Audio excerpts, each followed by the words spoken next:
What if I told you the world's biggest financial meltdown in recent history started with home loans? Let's break down the 2008 financial crises. Clearly, simply, and factually, the 2008 financial crisis was the most severe economic downturn since the Great Depression of the 1930s. It affected millions of people worldwide, led to the collapse of large financial institutions, and forced governments to step in with massive bailouts. But how did it all happen? Easy loans. In the early 2000s, buying a home in the US became easier than ever. Banks were offering home loans to almost anyone, even to those who couldn't afford to pay them back. These were called subprime mortgages. Why?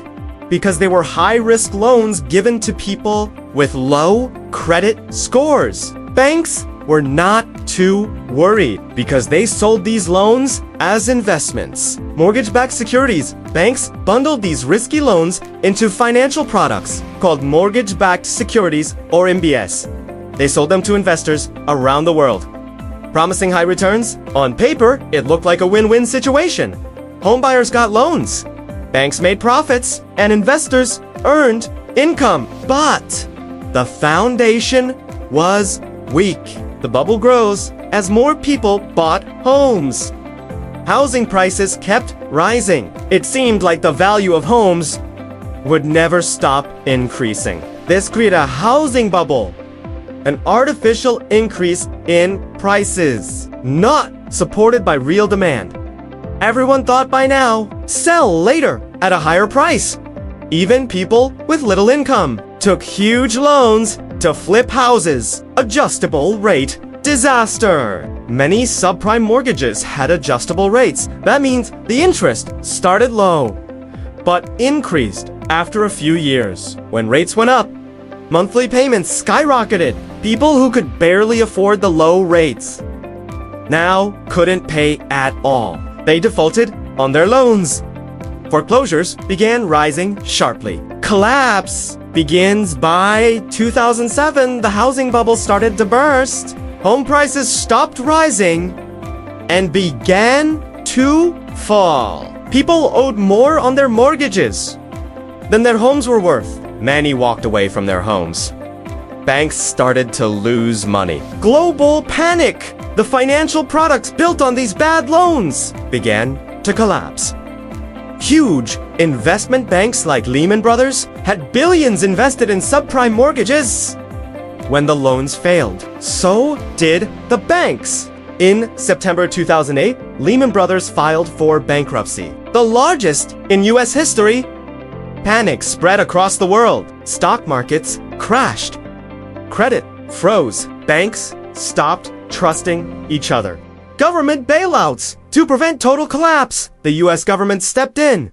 It passed a $700 billion bailout, known as the TARP, Troubled Asset Relief Program. Big banks, insurance companies, and even car makers received financial support. The goal was to restore trust and stabilize the system. Effects on everyday people. Millions of people lost their homes, jobs, and savings. Unemployment in the US reached 10%. Many people could not get loans. 4 years. Retirement funds lost value. Confidence in the economy was shattered. Worldwide impact. This crisis wasn't just in America, because global banks and investors held us mortgage assets. The pain was worldwide. Europe, Asia, and developing countries also felt the shock. Economies slowed down. Global trade declined. Governments everywhere had to act. What went wrong? The 2008 crisis showed major problems in the financial system. Risky lending, lack of regulation, greedy practices. Credit rating agencies gave high ratings to risky investments. People trusted the system too much. And when it broke hard. Reforms and recovery in the years after the crisis. Reforms were made in the US. The Dodd-Frank Act was passed in 2010. It aimed to regulate big banks and prevent another crisis. banks were told to keep more capital and reduce risky activities. The housing market slowly recovered. Unemployment fell.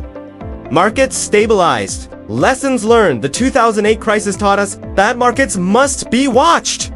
Unregulated greed can cause disaster. Transparency is key. Governments must balance growth with responsibility, and people from bankers to borrowers must act wisely. Ending today, the world is still feeling the aftershocks of 2008.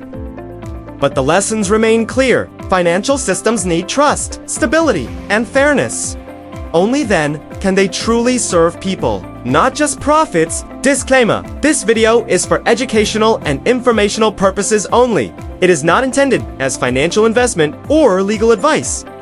Please consult a qualified professional before making financial decisions. The content is based on publicly available sources and simplified for clarity. Always do your own research. If you like this video, please like the video and subscribe to the channel. See you in the next video. Bye for now.